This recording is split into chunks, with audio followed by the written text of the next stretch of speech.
The Assembly will now hear an address by His Excellency Tshering Tobgay, Prime Minister of the Kingdom of Bhutan.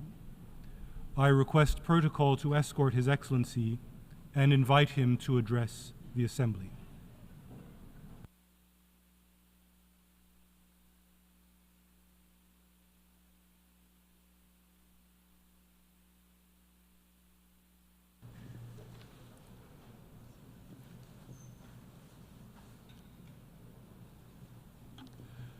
Mr. President, Mr. Secretary General, Excellencies, distinguished delegates, I bring to you warm greetings from His Majesty the Druk Gyalpo.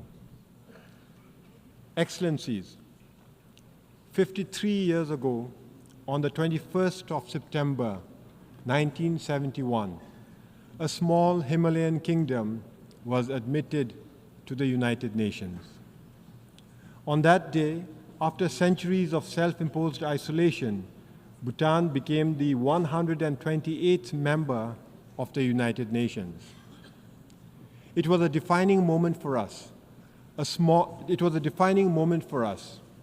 When a small, poor, landlocked country nestled in the world's highest mountain joined the global community of nations.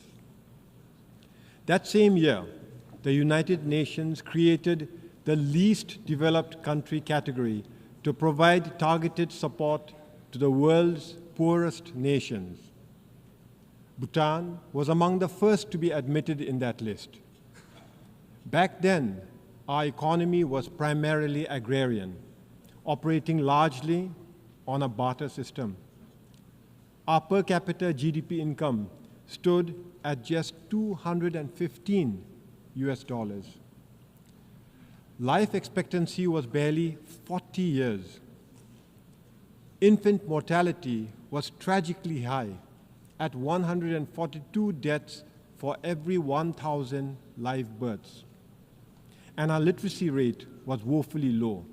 We had only, in fact, less than 300 students in the few scattered schools that had been established to provide modern education.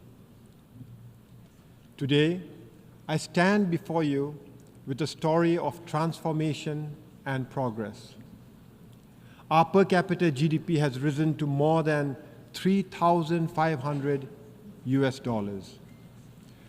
Life expectancy has increased to 70 years. Infant mortality has plummeted to 15 deaths per 1,000 live births. And our literacy rate, it has climbed to 71%, with youth literacy skyrocketing to 99%. I am pleased to report to this august assembly that because of our all-round progress, last December, 52 years after joining the United Nations, Bhutan graduated from the LDC category. To achieve this achievement did not come easily. It was a journey marked by hard work, perseverance, and sacrifice. But we were not alone. We had the support of many friends who accompanied us on this important journey. I take this opportunity to extend our deep gratitude to the United Nations and its specialized agencies. I would also like to thank all our development partners, including Japan, the European Union, the World Bank, and the Asian Development Bank for their unwavering support. But most importantly, I would like to reserve our deepest thanks to India, our closest friend and neighbor. They have been with us from the very beginning of our development journey and have remained steadfast in their support and friendship.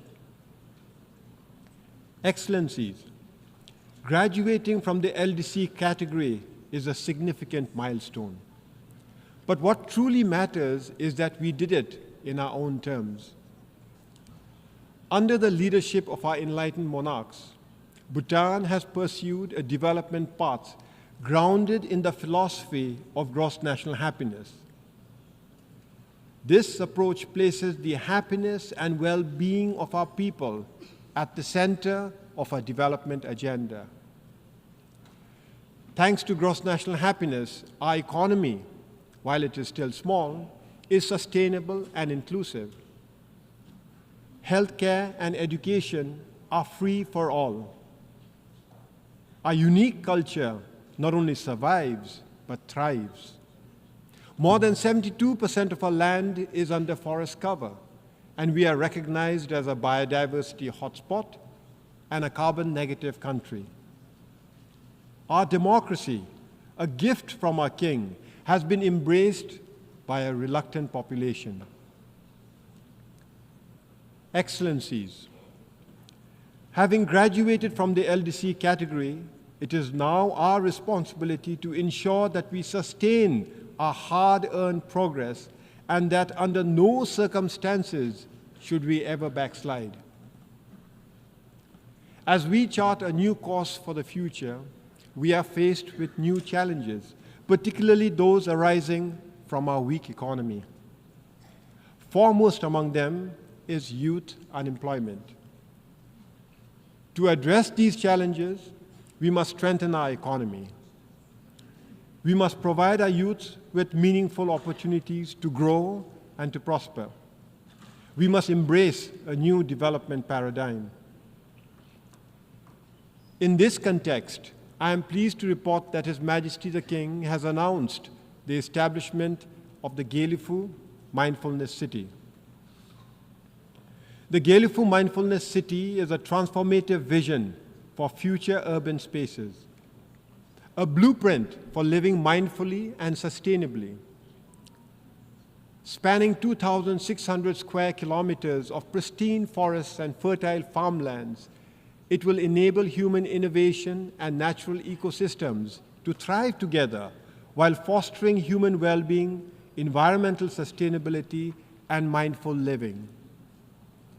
We invite thought leaders, innovators, and investors to join us in building this groundbreaking city, contributing to a model of peace, harmony, and progress that others can follow. Excellencies, Bhutan's story is one of hope, but it is also a call to action. More than 50 years have passed, and only 7 nations have graduated from the LDC category, leaving 46 countries still in need. This is unacceptable. The international community must intensify its efforts to ensure that no nation is left behind, that all LDC countries achieve graduation. To accomplish this, we must address poverty, inequality, and vulnerability with a renewed sense of urgency. The Pact for the Future, which we adopted collectively at the Summit of the Future, provides us with a roadmap to transform the lives of the world's most vulnerable. However, transforming the future requires that we also transform institutions shaping it. The United Nations must evolve to meet the realities of today's world. The Security Council as it stands is a relic of the past. We need a council that reflects the current geopolitical, economic landscape, and social realities. Bhutan has long advocated for the reform of the Security Council to make it more representative and effective. For this, India, with its significant economic growth and population and leadership of the Global South, deserves a permanent seat at the Security Council. Similarly, Japan, a leading donor and peace builder, warrants permanent membership. Excellencies, in conclusion, let me reiterate our deep gratitude for the support we have received on Bhutan's journey to LDC graduation. Now we are committed to sustaining this progress, but we will need your continued support. In this regard, we invite your support and investment in initiatives like the Gelifu Mindfulness City. However, as we celebrate Bhutan's progress, we must also intensify our efforts to support other LDCs, ensuring that they too can achieve graduation. In this regard, the role of the United Nations is more critical than ever, reinforcing the imperative for multilateralism in addressing the global challenges we face. As we look to the future, I have the honor to close by repeating a profound message from His Majesty, our beloved King. I first did so 7 years ago, and I repeat, no nation today can stand alone in achievement. Time is slowly telling us that there can be no lasting individual success without success as a community. And there cannot be lasting national progress and success if it does not fit into a future of global peace, harmony, and equality. The world must progress together or fail together. Thank you, and Tashidile.